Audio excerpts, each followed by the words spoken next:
捉不住影，一追趕變更深，前行仍無盡處。人間太大，萬個可能怎猜算誰共你我相遇？真是錯不止到此。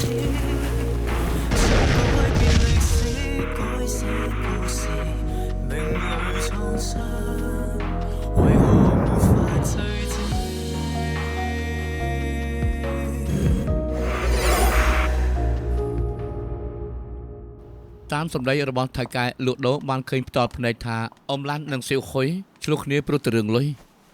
អ្នកដាន់ខៃខ្ញុំចាំបានពេលជួបអ៊ំឡាន់លើកដំបូងគាត់ប្រងើយកន្តែងណាស់ចាយស្រីបាត់ខ្លួនក៏មិនកង្វល់អីបន្តិចពេលទៅធ្វើឯកសារនៅសាលខ្មោចថាឲ្យទៅនៅទីនោះពេទ្យបានវះកាត់សពក្មេងហើយថាមិនចាំបាច់ធ្វើពិធីអ្វីទាំងអស់ធ្វើឲ្យងាយៗបំផុតអីទេហើយសឹកអ៊ំឡាន់ក៏ឈប់លក់ទឹកស៊ុបឃើញច្បាស់ថាគេចង់កិច្ចមុខមនុស្សខ្លាចបែកការអ៊ំឡាន់មានរឿងលាក់បាំងថ្វីបើអ៊ំឡាន់ស្អប់ចៅក៏មានអារម្មណ៍ថាខុសដែលសម្លាប់មនុស្សក៏ទៅឲ្យមនុស្សនៅសាលខ្មោចជួយធ្វើឲ្យស្មាចៅចូលកន្លែងវិញជាការលាងទោសចាប់មែនទេមិនថាយ៉ាងម៉េចទេអ៊ំឡាន់ក៏ជាមនុស្សសំខាន់ក្នុងរឿងក្តីនេះដែរពេលនេះទៅត្រូវស៊ើបរឿងអ៊ំឡាន់យើងចេញអ៊ំឡាន់ទៅសួរទៀតករណីនេះខ្ញុំស៊ើបតតែបានមុខសញ្ញាអ៊ំឡាន់ក៏ចម្ពាក់លុយអាស៊ីប្រើឲ្យកូនបំណុលជញ្ជូនថ្នាំញៀនខ្ញុំសង្ស័យថាអ៊ំឡាន់និងសៀវហ៊ុយរួមគ្នាជញ្ជូនថ្នាំញៀនតែចែកគ្នាមិនត្រូវទើបឆ្លោះគ្នាខ្លាំងយាយប្រហែលជាសម្លាប់ចៅមានផុតតាំងឲ្យលុយចេញមកបងស៊ឺយើងត្រូវតាមអ៊ំឡាន់មកសួរម្ដងទៀតទើបបានតែ100ថែមបើលោកសៀវហ៊ុយមានចំណាយក្នុងការជួញដូរថ្នាំញៀនអាចទៅរួចថានាងស្លាប់ព្រោះតែរឿងពាក់ព័ន្ធនឹងលុយអាស៊ីគួរឲ្យសង្ស័យបំផុតប៉ុន្តែខ្ញុំមិនបាច់ប៉ុន្តែទេកុំធ្វើតាមចិត្តឲ្យសោះអាឡូបាទទើបបានដំណឹងថាអាស៊ីលេចមុខមកហើយចាប់ខ្លួនមកសួរនឹងដឹងរឿងគ្រប់យ៉ាងកៅជូឈិននាំគ្នាទៅទទួលបញ្ជាលេចមុខមកហើយដឹងហើយចូលបលីកុំកម្រើកជប់លឿនតាមមកលឿនជប់ចាប់តាមលឿនចាប់ឡើងលឿនណែឲ្យលោកជិរណាទេជប់ហើយបានចឡើងជុំនេះចាប់ឡើងមកលោកទិញឡើងជុំមកឡើយជប់លោកនៅស្គឹម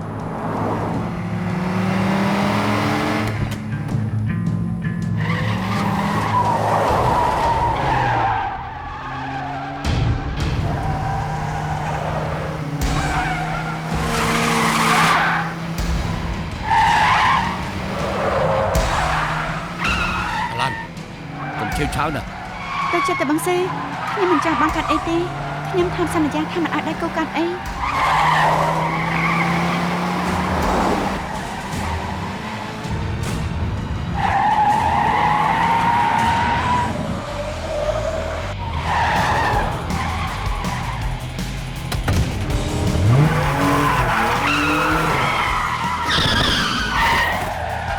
ចូលពីឡានលើកដៃឲ្យឃើញចូលសឹមកែងតើលោកប៉ូលីសចាប់ខ្ញុំបានហើយបត់ស្អុយណាស់បែរខ្នងទៅដាក់ខ្នោះ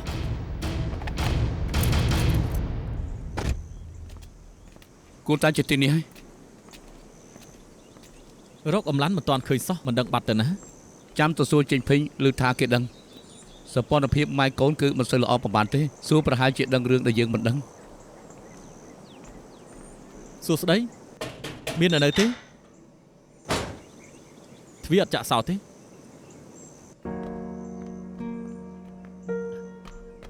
លោកស្រីយ៉ាងម៉េចទៅហើយលោកស្រីលួជួយលើកបន្តិចទៅ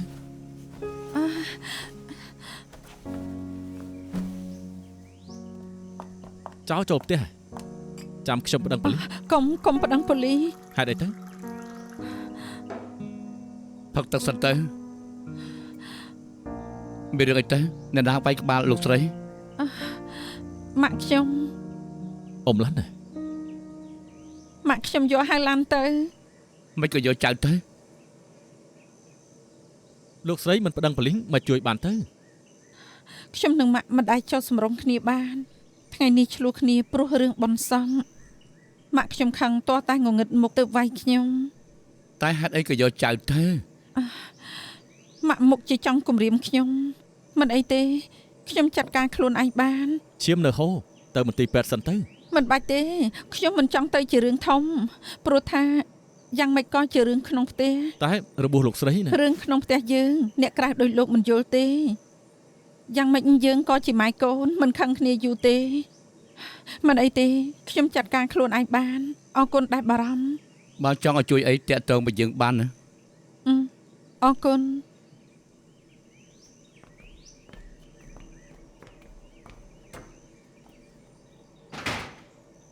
យើងទៅបែបនេះមែនទេ ធ្វើយ៉ាងម៉េចទៅគេមិនចង់ឲ្យយើងរវល់ ខ្ញុំខ្លាចគាត់ទ្រាំមិនបានម៉ាក់គាត់ប្រើហិង្សាទៀតមិញនៅក្នុងផ្ទះរាយប៉ាយអស់ច្បាស់ជាឆ្លោះគ្នាខ្លាំងហើយស្មានមកដល់ថាចំណាស់នេះហើយនៅឆៅឆាវទៀត មិញរឿងពីរបស់គាត់ដូចជាច្រាស់ច្រាលណាស់និយាយស្ដីរដេតរដុំខ្ញុំថាគាត់មានរឿងស្អីលាក់បាំងនឹងយើងផង គាត់ដឹងថាអំឡាន់នៅឯណា អាចទៅរួច បើយាយសម្រាប់ចៅស្រីពិតមែនកូនស្រីប្រកាសជាប្តឹងប៉ូលីសយាយក៏យកចៅប្រុសទៅដើម្បីគំរាមមិនឲ្យគាត់ប្តឹងប៉ូលីសខ្ញុំស្មានត្រូវអត់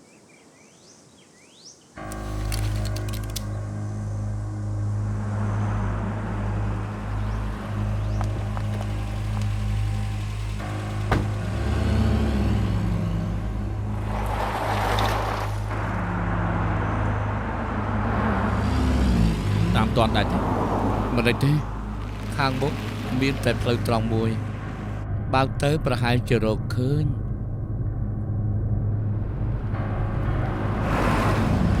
ដឹកទ័រតាក់ស៊ីមិញនេះខ្ញុំចាំលេខឡាន ប្រហែលជាគាត់ចុះនៅខាងក្រោមហើយ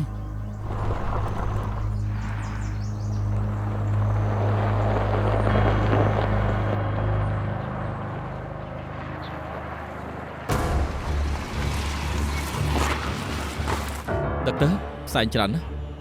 ទៅមើលទៅ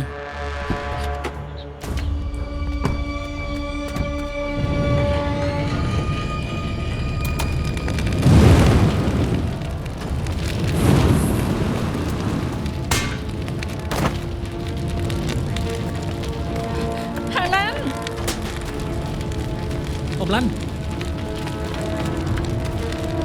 អ៊ំឡាន់អ៊ំឡាន់ មិនដេចទេដឹកលោកឡាទីនេះគ្រោះថ្នាក់ណាស់វារើចទៅ ចៅខ្ញុំនៅខាងក្នុងលោកត្រូវទៅជួយគេណា ដឹកទ័រនាំអ៊ំឡាន់ទៅសិនទៅខ្ញុំអ្នកទៅជួយ ប្រយ័ត្នផងណាតោះចេញពីទីនេះសិនទៅ អូនប្រុសអូនប្រុសអូនប្រុសអូនប្រុស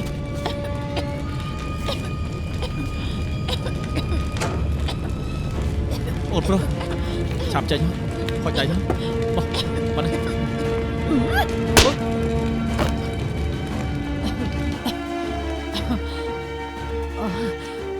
អ៊ំសម្រាប់ទៅនេះសិនខ្ញុំទៅរកពួកគេ ត្រូវជួយចៅខ្ញុំឲ្យបានណា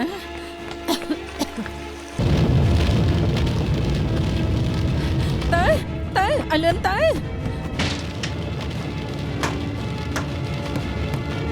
មកចេញមក អាឈិញឈិញ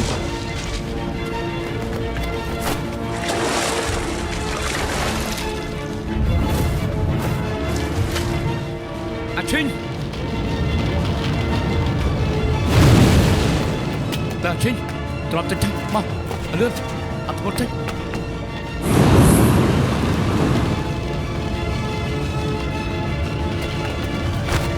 ទ្រាំតិចទៅ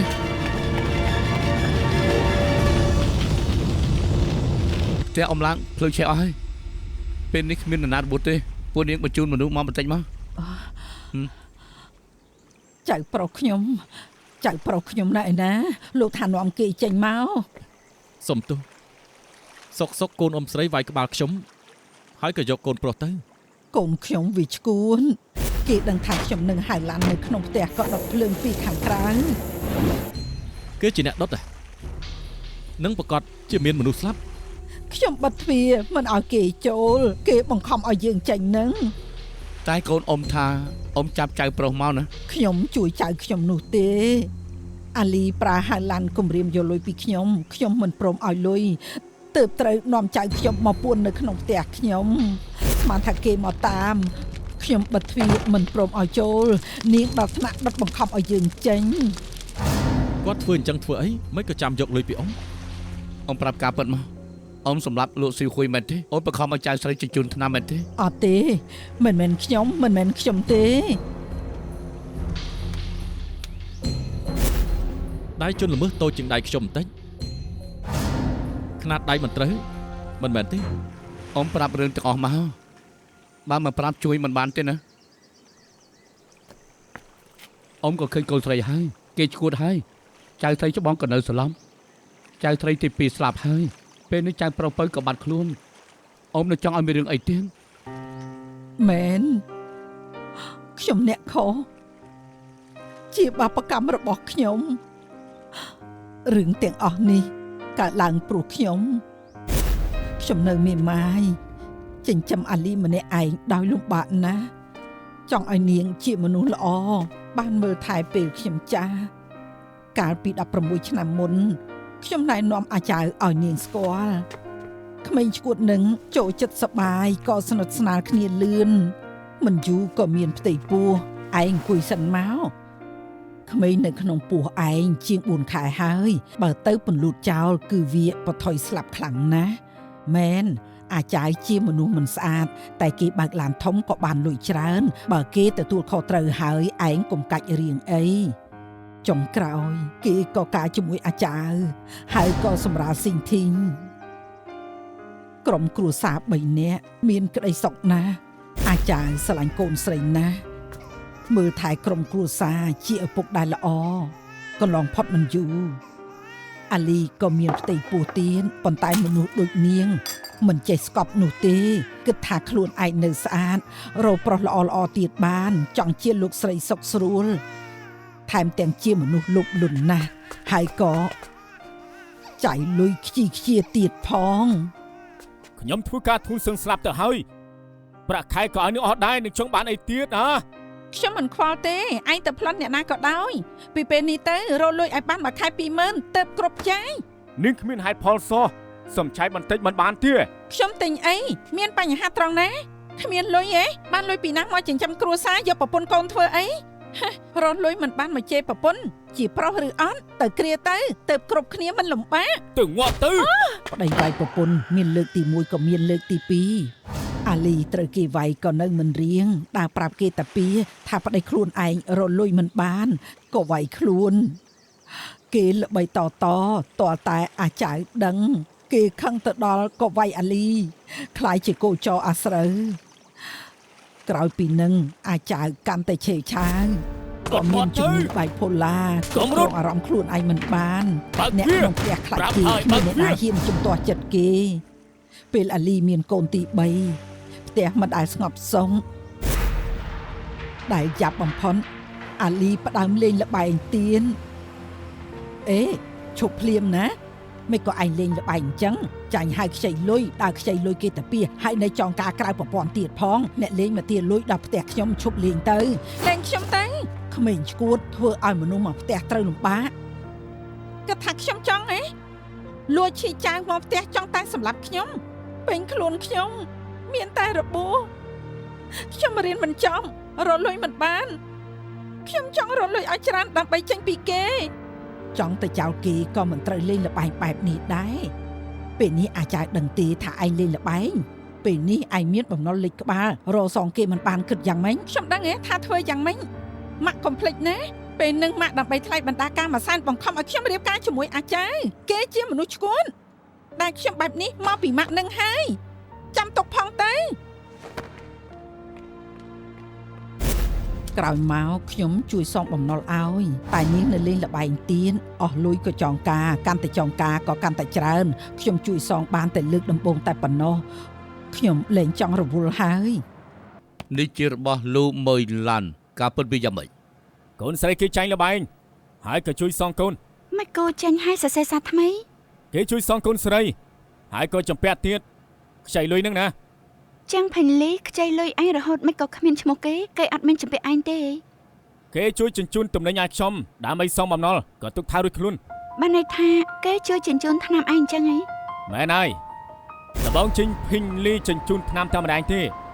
តែនេះឈួតនឹងគឺសាហាវណាស់គេខ្លាចថាប៉ូលីសចាប់ហើយក៏យកថ្នាំទៅទុកនៅក្នុងកាបូបកូនខ្លួនឯងថែមទាំងទៅផុតធ្វើពងើយរួចហើយក៏ធ្វើបែបនេះរហូតខ្ញុំប្រាប់ទៅបីនឹងគឺឆ្លាតណាស់គេជាអ្នករកខ្ញុំខ្លួនឯងសំទំនិញពីខ្ញុំផ្ទាល់នាងនឹងគឺបានលួចតែម្នាក់ឯងណែហើយពួកយើងធ្វើយ៉ាងម៉េចដែលទៅគឺជាអ្នកចំនួនម៉ែកូនពីរអ្នកនេះអែមគ្រាន់បើ ហើយជាតិមុនសាងបាបកម្មទើបជាតិនេះលំបាកស៊ីវហ៊ុយមានចរិតប្រឆាំងស្រាប់ហើយ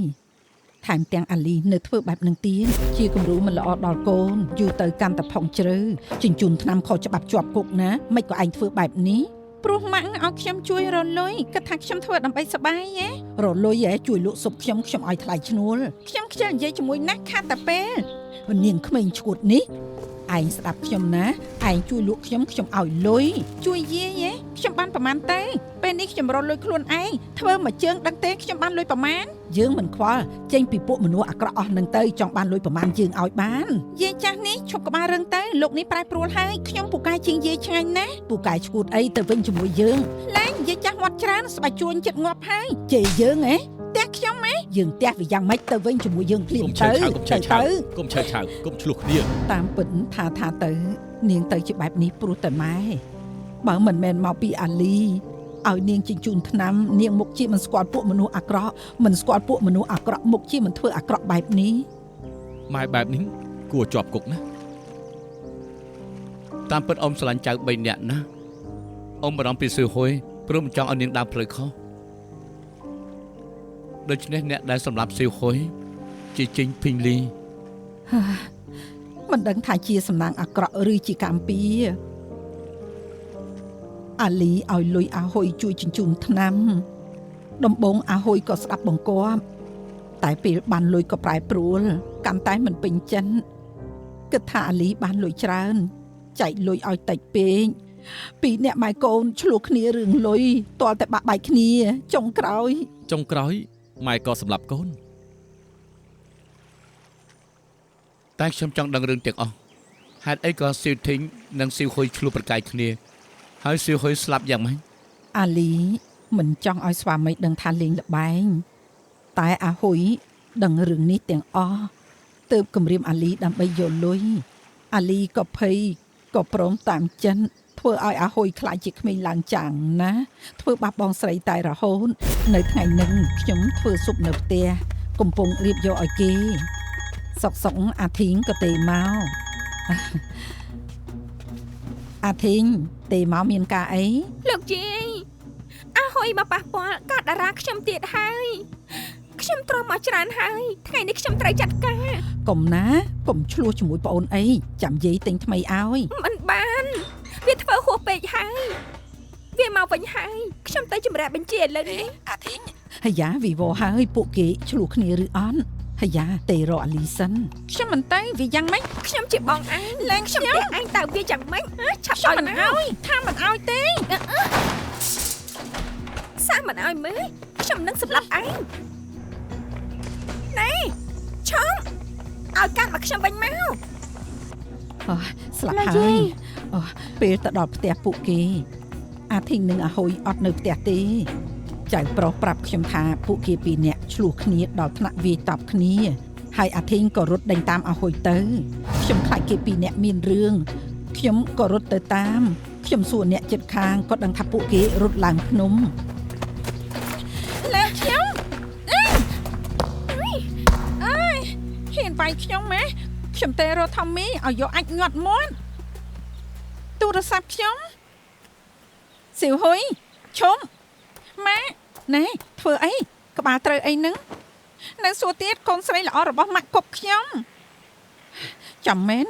ដណ្ដើមរបស់បងធ្វើអីខ្ញុំត្រូវបងគប់បែកក្បាលណានៅកាន់ជើងគេទៀតមិនក៏ម៉ាក់លំអៀងយ៉ាងនេះឲ្យម៉ណេះមកចង់ធ្វើអីទេរអ្នកណាទេរសង្សារខ្ញុំឲ្យមកសងសឹកឲ្យនិយាយស្អីនឹងបងស្រីណាឲ្យគេមកវាយហ៎មិនមែនឲ្យតែវាយទេឲ្យចាប់យកទៅលក់តែម្ដងអើយឯង ចេះខ្មាស់គេទេមិនក៏និយាយបែបនេះឯងនៅក្មេងណាខ្ញុំប្រាប់ទៅពីពេលនេះទៅកុំរវល់ជាមួយពួកអស់នឹងទេម៉ាក់ចេះដឹងស្អីនេះជារឿងខ្ញុំម៉ាក់កុំភ្លេចណាម៉ាក់ក៏ឲ្យខ្ញុំជួយរលុយខ្ញុំជួយជញ្ជូនថ្នាំច្រើនណាស់តែម៉ាក់ចែកលុយឲ្យខ្ញុំតែបន្តិចគិតថាច្រើនណាថ្នាក់កូនស្រីនៅហ៊ានបោកបានសៀវហ៊ុយពីពេលនេះទៅឯងមិនបាច់ជួយជញ្ជូនថ្នាំខ្ញុំទេមិនឲ្យធ្វើម៉ាក់ឲ្យលុយដែលនៅសល់មកហ៊ានទាលុយពីខ្ញុំហ៎មិនថាមិនហ៊ានបើម៉ាក់មិនឲ្យលុយខ្ញុំបោកអាក្រាតឲ្យអស់បើប៉ូលីសមិនចាប់ម៉ាក់ក៏ប៉ាវាយម៉ាក់ឲ្យស្លាប់ដែរអើយឥឡូវនេះខ្លាំងដៃណាស់មែនទេខ្ញុំតដៃណាហ៊ានវាយខ្ញុំផងហ៎ខ្ញុំតដៃឯងចង់ខ្លាំងជាមួយយើងមែនទេចាំមើលឡើងខ្ញុំនេះយ៉ាងមិនបានទៀតហ៎ឯងចង់បកអាក្រាតយើងទេចង់ឡើងគម្រាមយើងមែនទេឯងចង់គម្រាមយើងទេឡើងខ្ញុំឯងងាប់ទៅឡើងខ្ញុំឯងចង់គម្រាមយើងមែនទេល្អខ្ញុំនឹងច្បាច់កឯងឲ្យស្លាប់ទៅស្លាប់ទៅ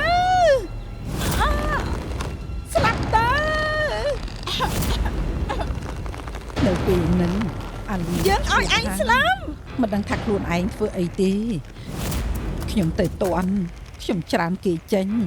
តែគេមិនដឹងខ្លួនសោះខ្លួនរឹងអស់ហើយខ្ញុំទាញនាងចេញមកត្រូវបេះចេញម្ដងម្រាមមួយទើបគេព្រមលែងដៃប៉ុន្តែពេលហ្នឹងអាហ៊ុយក៏ស្លាប់បាត់ហើយបញ្ជាក់ថាម៉េចច្បាច់កកូនខ្លួនឯងស្លាប់អញ្ចឹងមិនក៏គេធ្វើបែបហ្នឹងកើតគេនៅជាមនុស្សដែរអត់នេះកូនបង្កើតរបស់ឯងណាមិនក៏ធ្វើបែបនេះមិនបានទេត្រូវប្តឹងប៉ូលីសមិនបានទេម៉ាក់បើម៉ាក់ប្តឹងប៉ូលីសខ្ញុំស្លាប់ហើយខ្ញុំត្រូវជាប់គុកមួយជីវិតម៉ាក់ខ្ញុំសូមវល់ទៅកុំប្តឹងប៉ូលីសអីកុំប្រាប់អ្នកណាបានទេម៉ាក់ខ្ញុំខុសហើយខ្ញុំគ្រាន់តែមិនប្រយ័ត្នខ្ញុំខុសហើយបើខ្ញុំជាប់គុកហើយអាធីងគិតយ៉ាងម៉េចហើយឡាន់គិតយ៉ាងម៉េចទៅប៉ុន្តែបើគេដើរកាត់មកនឹងឃើញសពរបស់អាហ៊ុយណាទម្លាក់ពីភ្នំទៅម៉ាក់បើម៉ាក់មិនជួយខ្ញុំស្លាប់ហើយ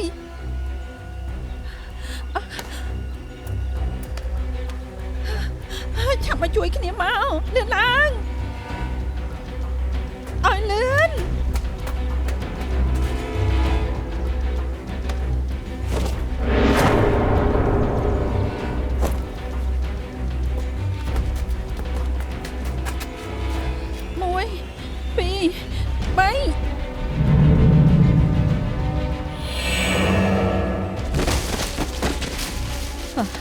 ចូលទៅមើលទៅលឿនឡើងឲ្យលឿនមក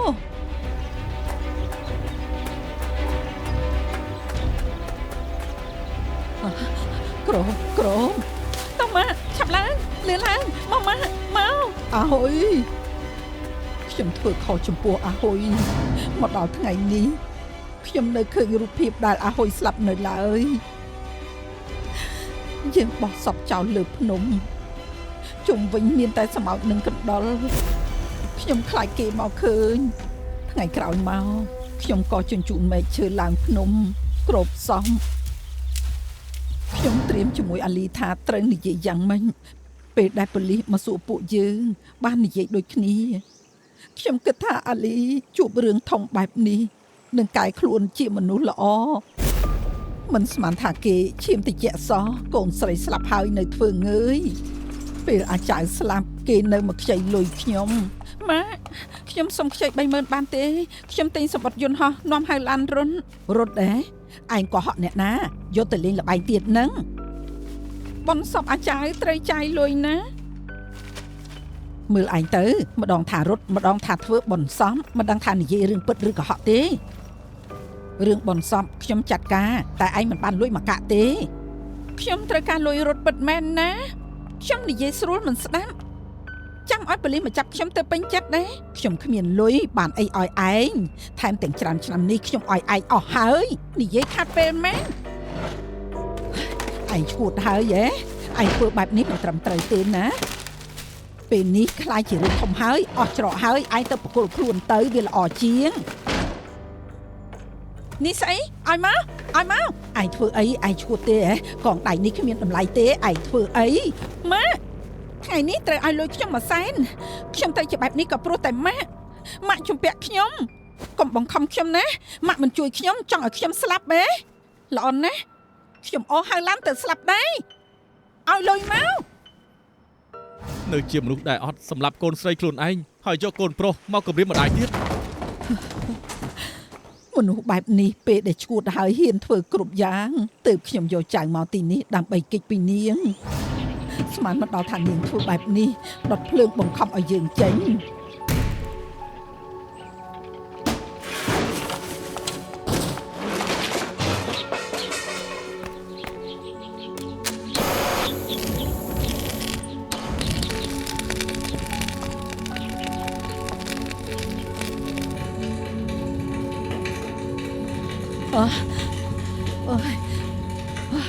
ធ្វើយ៉ាងម៉េចទៅជប់បន្ទប់ទៅ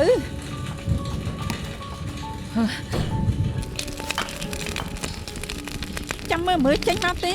បើយីមិនហៅកុំចេញមកណា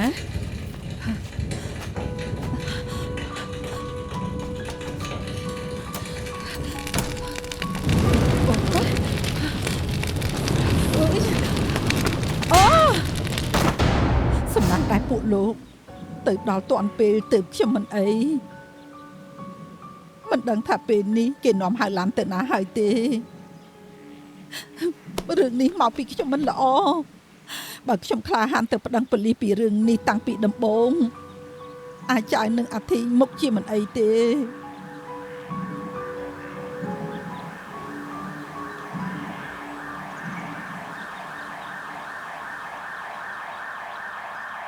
ហើយចេញភេលីបានមករកលោកឲ្យជួយរកច្រករត់ឬអត់ ណែបើខ្ញុំប្រាប់នាងសម្រាប់ទួយខ្ញុំទេស ួរអីឆ្លោយនឹងមកប៉ូលីសធ្វើការចាំបាច់ឯងមកបដៅប៉ូលីសអី រឿងសម្រាប់ទោសមានតែតុលាការដែរសម្រាប់តែបើមិនប្រាប់មិនបានសម្រាប់ទោសទេបើឯងប្រាប់នៅមានឱកាសដាក់ដានទិនទេ មែនហើយនាងធ្លាប់សួរខ្ញុំធ្លាប់ឮថានាងរកច្រកបានហើយកំពុងផែខាងលិចទៅថ្ងៃនេះទៅ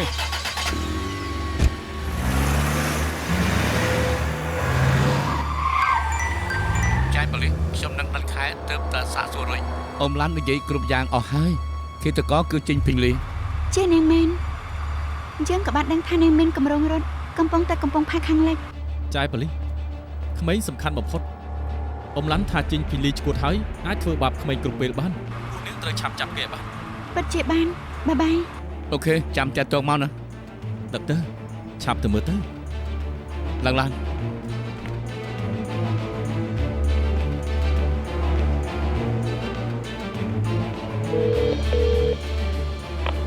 អាឡូចាំយូរហើយណាមិនទាន់មកទៀត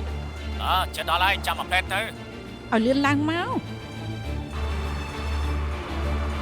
បងសើឃើញចេញភេលីនៅកំពង់ផែកាបើស្រួលកុំឲ្យគេរត់រួច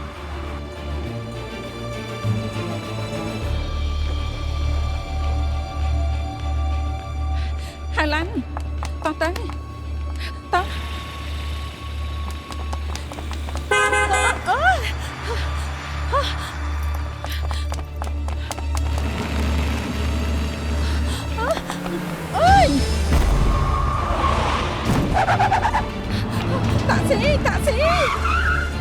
taxi ចាំមិនហើយ taxi ឈប់បាក់ទ្វារទៅ ចេញពេញលី ម៉ាក់ អាឈិញ ចាំមើលគេផង បាក់ឲ្យលឿនទៅ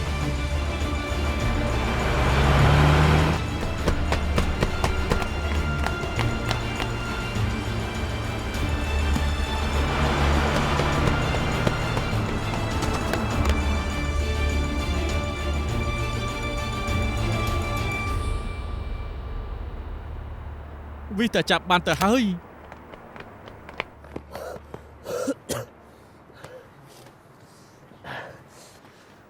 ឲ្យនាងរត់រួចតទៅបាន មិនអីទេពិតជាចាប់នាងបាន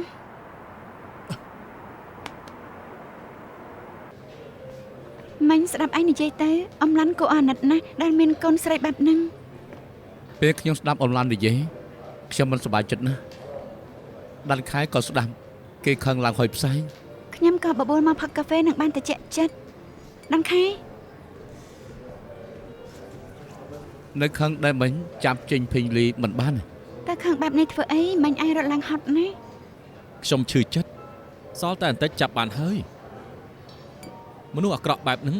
ឲ្យវារត់រួញពិតជាឈឺចិត្តណាស់ លះបងម្លឹងមិនបានទេណាមិញឯងរត់តាមឡានដូចជាមនុស្សឈួនភ័យសឹងស្លាប់ ក៏បារម្ភខ្ញុំប្រាប់ប៉ូលីសជើងទឹកឲ្យស្ទាក់ចាប់តាមទូកហើយគ្រប់កំពង់ផែក៏ថែមកម្លាំងឆែកស្រីនឹងរត់មិនរួចងាយទេហើយខ្ញុំគិតថាគេនៅលាក់ខ្លួននៅក្នុងហុងកុង អាក្រក់បែបហ្នឹងងាប់ទៅបានល្អ ម៉ាក់ខ្ញុំទេមកអាឡូម៉ាក់មានកាយទៅ កូនមិនទេមកម៉ាក់ត្រូវទេទៅនឹងបើមិនខលវីដេអូចង់ឃើញមុខកូនមុខជាពិបាក មើលរយៈនេះខ្ញុំរវល់ណាស់ ជីវិតមនុស្សយើងមិនទៀងទាត់ម៉ាក់ខ្លាចសុកមិនបានជប់មុខកូនទៀតនឹងណា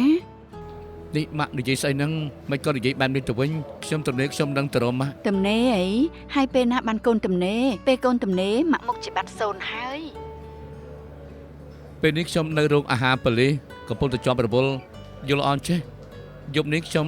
ទិញអាហារពេលយប់យកទៅឲ្យឡតទេ អញ្ចឹងក៏បានដែរម៉ាក់ចាំណាបាយបាយ តាំងពីប៉ារបស់ខ្ញុំស្លាប់ទៅម៉ាក់តាមខ្ញុំស្អិតណាស់ ថាទៅម៉ាក់ខ្ញុំក៏ដែរ ម៉ាក់ខ្ញុំជាងដឹងទៅទៀតម៉ាក់ទេមករកខ្ញុំគ្មានឈប់នោះទេ អញ្ចឹងហីម៉ាក់ក៏ទេមករកខ្ញុំគ្មានឈប់ដែរ តែម៉ាក់របស់ខ្ញុំខលវីដេអូមិនឈប់ទេណា ពួកឯងពីរនាក់មានក្តីសុខហើយនៅមិនទាន់ដឹកខ្លួនទៀតខ្ញុំថាពួកឯងមានក្រុមគ្រួសារល្អហើយស៊ីវធីងនិងស៊ីវហ៊ុយគួរអាណិតណាស់ ហើយទៀតហើយ តែវាគឺជាការពិតខ្ញុំថាគ្រប់គ្នាគួរតែមានម្ដាយល្អ អូខេខ្ញុំលេងសើចទេមិនចាំមែនទេណា មែនហើយក្រុមគ្រួសារត្រូវនៅជុំគ្នាមែនទេ ពួកឯងទាំងពីរឆាប់ទៅផ្ទះញ៉ាំបាយទៅមិនចាំបាច់កំងអីទេឆាប់ទៅ អូខេចាំខ្ញុំជូនទៅ ល្អណាស់អញថាម៉ាក់ឯងនិងម៉ាក់ខ្ញុំអ្នកណាបាជាង កូនមិនអីទេមិនក៏ថ្ងៃនេះរៀងចម្លែង ម៉ាក់ខ្ញុំប្រាប់ទៅណាក្តីដែលខ្ញុំធ្វើថ្ងៃនេះពាក់ព័ន្ធនឹងក្រុមគ្រួសារពេលខ្ញុំចុះធ្វើការមកផ្ទះឃើញក្រុមគ្រួសារនៅជុំគ្នាមានស្នាមញញឹមជាមួយគ្នាគឺមានក្តីសុខណាស់ អើណែឬជាក្តីដែលបងស្រីសម្រាប់ប្អូនស្រីឬប្អូនស្រីសម្រាប់បងស្រីរួចហើយឪពុកលោតពីអាគារស្លាប់ មិនម៉ាក់ដឹងរឿងច្រើនម្លឹង តាំងពីកូនផ្លាស់ផ្នែកម៉ាក់មើលព័ត៌មានរាល់ថ្ងៃចង់ដឹងថាកូនធ្វើក្តីអីចង់សួរខ្លាចកូនធុញ ម៉ាក់បារម្ភពីខ្ញុំដល់ថ្នាក់នេះហី កូនល្ងើខ្លួនឯងដែលមិនដឹង អត់ទេតាមពិតខ្ញុំដឹងដែលម៉ាក់កោខ្ញុំជាញឹកញាប់ព្រោះបំណងល្អទេ ដឹងល្អហើយតែប្រាប់មុតណាណែម៉ាក់បារម្ភពីកូនមិនបញ្ជាក់ថាព្រមឲ្យកូនធ្វើការធ្ងន់ទេ ចាដឹងហើយមនុស្សស្រីសម្រាប់សំខាន់បំផុត ល្អណាស់ ថ្ងៃនេះថ្ងៃអីមិនក៏ម៉ែកូនស្និទ្ធស្នាលគ្នាខ្លាំងម្ល៉េះ ស្រឡាញ់គ្នារាល់ថ្ងៃស្រាប់ មែ ហើ ន យ ហើយអាយ៉ូ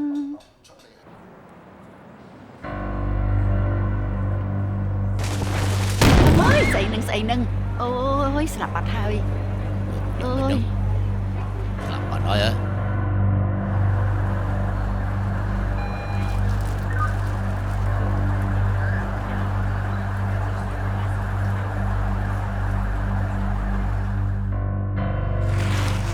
អរគុណបងហើយ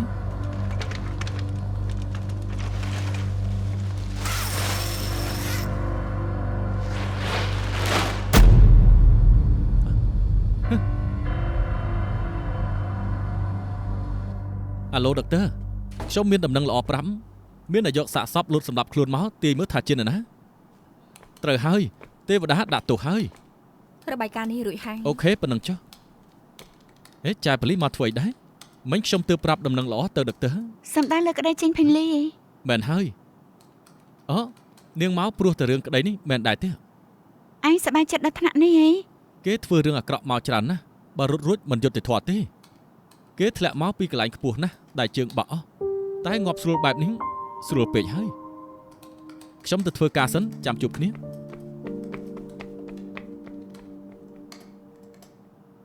អាការៈផ្សើរឡើងរើពីបន្ទប់ ICU មកបន្ទប់ធម្មតាហើយ គួរឲ្យស្ដាយដែលមិនទាន់ដឹងខ្លួនស្មានមកដល់ថាចុងក្រោយខ្លាយទៅជាបែបនេះប៉ូលីសស៊ើបឃើញថាសំឡេងដែលថតនៅក្នុងទូរស័ព្ទចេញភេងលីគេថាខ្លួនឯង stress ណាស់គ្មានអីនឹងបាត់បង់មុខជាសម្រាប់ខ្លួនកិច្ចពីទោស បើសេងធីងដឹកខ្លួនឡើងវិញ ដឹងថាប៉ាម៉ាក់របស់ខ្លួនឯងស្លាប់លោកយាយក៏ត្រូវជាប់គុកសល់តែប្អូនប្រុសមុខជាការទុកណាស់ហើយដល់ពេលហ្នឹងត្រូវនាំទៅព្យាបាលផ្លូវចិត្តយូរចង្អុលបង្ហាញនាងសឹមអត់ទេខ្ញុំថានេះជារឿងល្អម៉ាក់នាងមិនមែនជាមនុស្សល្អទេបើមិនស្លាប់ក៏ត្រូវជាប់គុកពេលផុតទោសហើយក៏គ្រោះថ្នាក់ដល់អ្នកដទៃទៀតចំពោះសៀវធីងនិងប្អូនប្រុសនេះជាក្របបែកកំណត់ពេលនេះល្អហើយស្លាប់ទៅក៏ចប់ហើយសៀវធីងនិងប្អូនប្រុសនឹងបានមានជីវិតថ្មីទៅថែមទឹកសិន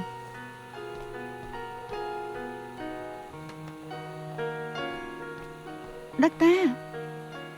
ឯងថាដាន់ខែនិយាយចម្លែកទេថ្មីបាននិយាយមានហេតុផលតែមិនចូលចិត្តគ្នាពេកទេដឹង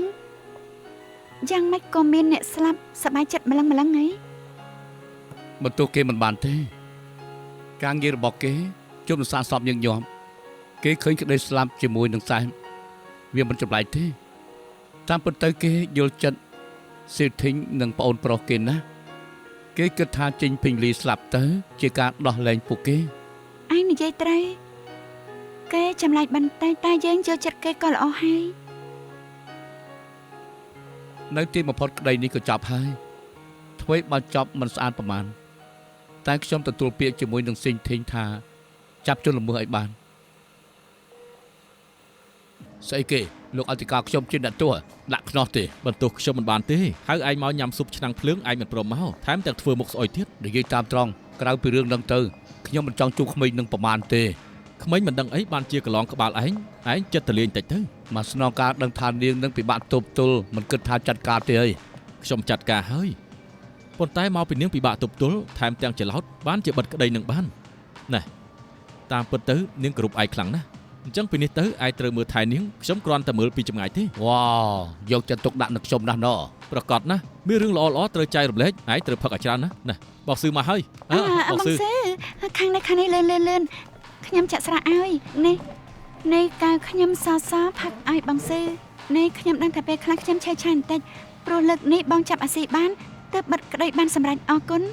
ណាមិនបាច់និយាយគូសំអីទេបើថ្ងៃនេះពួកនឹងគេមិនអុកខ្ញុំមកខ្ញុំក៏មិនខ្ចីមកដែរអូសំណាងណាស់ដែលបងមកមែនហើយបោះជុលកៅឆ្នាំងភ្លើងនេះជប់លៀងដែលយើងបិទក្តីបានសម្រេចលើកនេះដុកទ័រនិងដាន់ខែ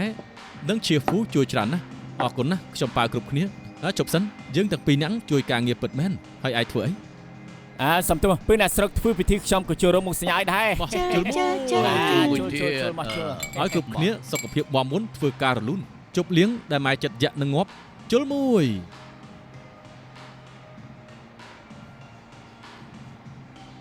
មិនផឹកទៅគេសម្ដៅលឿនអ្នកគ្រប់គ្នាមកជួបជុំគ្នានឹងជុលមួយ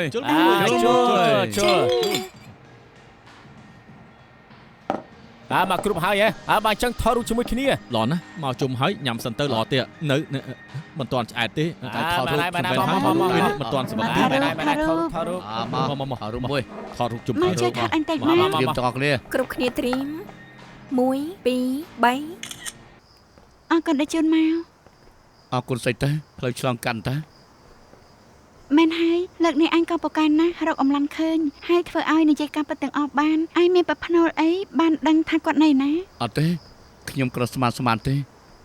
និមិត្តខ្ញុំមិនសូវកើតឡើងទេ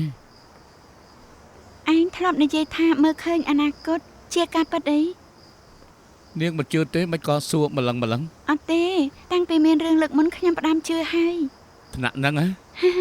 ហើយខ្ញុំឃើញទេអនាគតខ្ញុំយ៉ាងម៉េចថាខ្ញុំជាគ្រូទាយអីខ្ញុំប្រាប់ហើយតានិមិត្តរបស់ខ្ញុំកើតឡើងតន់ហន់ណាខ្ញុំគ្រប់គ្រងបាននោះទេ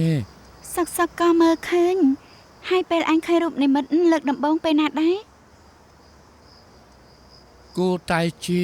ពេលខ្ញុំអាយុ8ឆ្នាំនៅកន្លែងកូនក្មេងលេងខ្ញុំឃើញក្មេងស្រីម្នាក់ធ្លាក់ពីលើកន្លែងនោះមក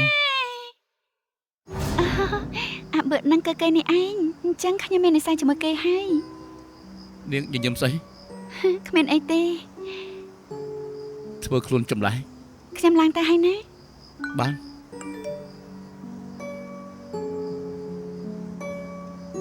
មិនដូចជាមានក្តីសុខណាណាហើយចាស់ខ្ញុំទៅហើយណាបាយ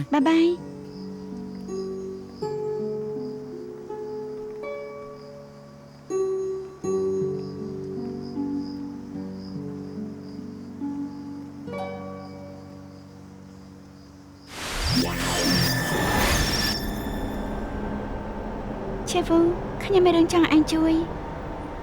ជួបគ្នានៅសួនខាងក្រោយខ្ញុំចុះទៅរកនាង